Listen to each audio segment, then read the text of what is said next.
So 63. Now last time we were doing some stuff with irrational numbers, right? For example, the square root of 18 is somewhere between what two numbers? Between 4 and 5, right? Because 4 squared is 16 and 5 squared is 25. So it's somewhere between those two numbers. Now, if we assume that these letters M and N are not negative, there's a caveat there that M and N are not negative. We have to assume that. Then, if I multiply M times N, I could rewrite it as Mn inside the square root sign, right? And I can go the other way around with that. Mn, the square root of M times N, would equal, I could separate them out. All I'm showing is I could take two separate square roots and multiply them to make a combined one. Or if I had a combined one, I can split them out. Does that make sense? Okay, so it's just a rule that we are going to use to do that. And here's an example of this rule in action. The square root of 2 times 3 times 5 would equal the square root of 2 times the square root of 3 times the square root of 5. Right? Does that make sense?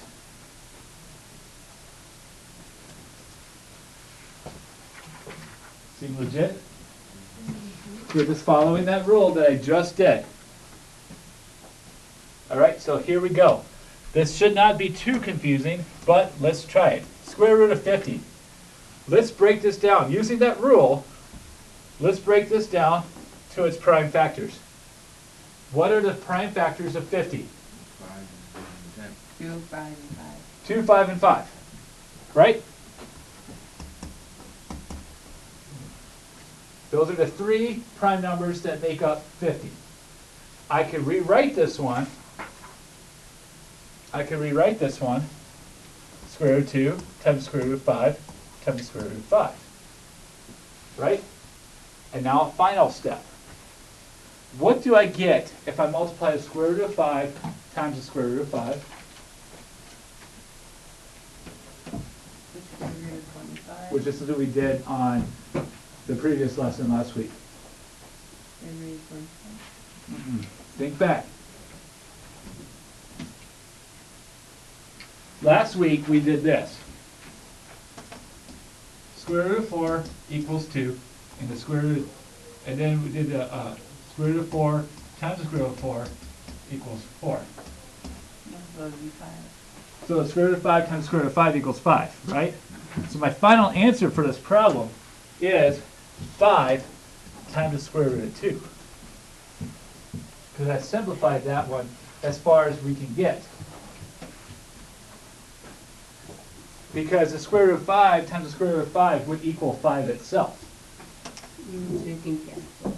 Basically, it's not canceling. It doesn't go away. But when you have pairs like this one, square root of 5 times square root of 5, you can get rid of that square root sign.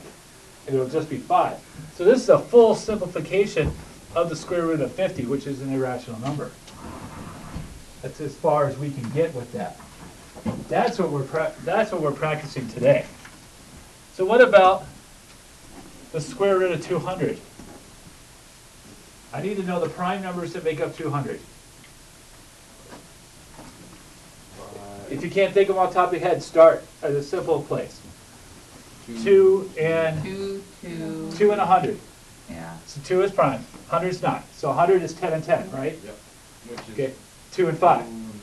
So I have 3 2s, and I have how many 5s? 2 5s. All right. Now look for all of the pairs that we have.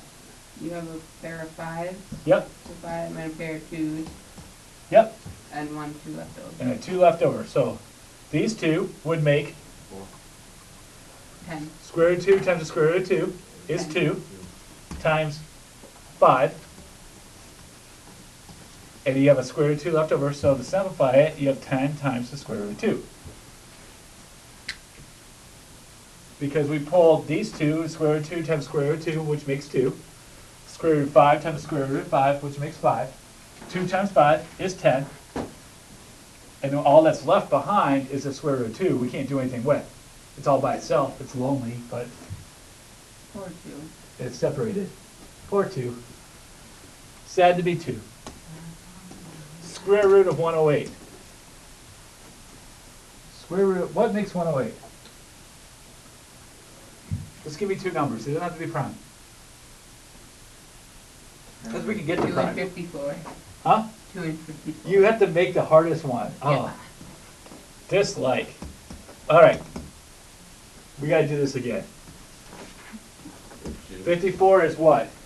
3, 3, 3, 3.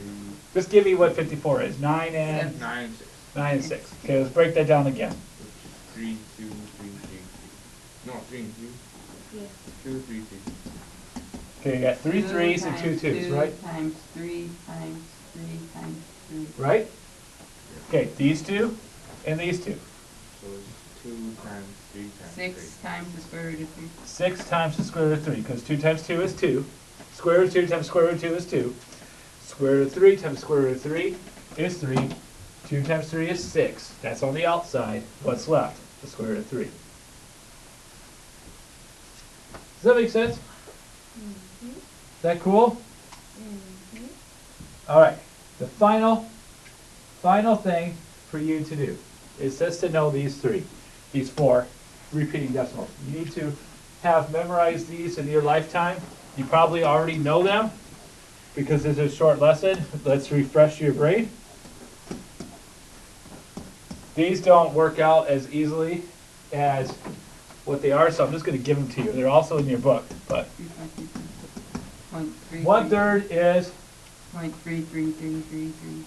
it repeats, right? 1/9 is a 1 that repeats. 0.1 repeating. 2/3 is 0.6 repeating. And 1/6 is the hardest of them all. It is 0.1 with the 6 repeating. The 1 does not repeat, the 1's just there. The 6's will repeat. The bottom number is going into the top number, right? Yeah, bottom number goes to top number. You could figure it out, but it'd save you time if you just knew these. Okay, these are the most common repeated decimals that you see in algebra. So if you just know these, life will be good. Okay? In Algebra 2, you're going to do a lot more work with this stuff in the future. For you guys, that'll be your sophomore year in high school. Maybe your freshman year, depends on your school. Some schools do Algebra 2 before geometry, but most do geometry first. Kind of to give you a break from algebra. Because in some ways, geometry is a lot like English class.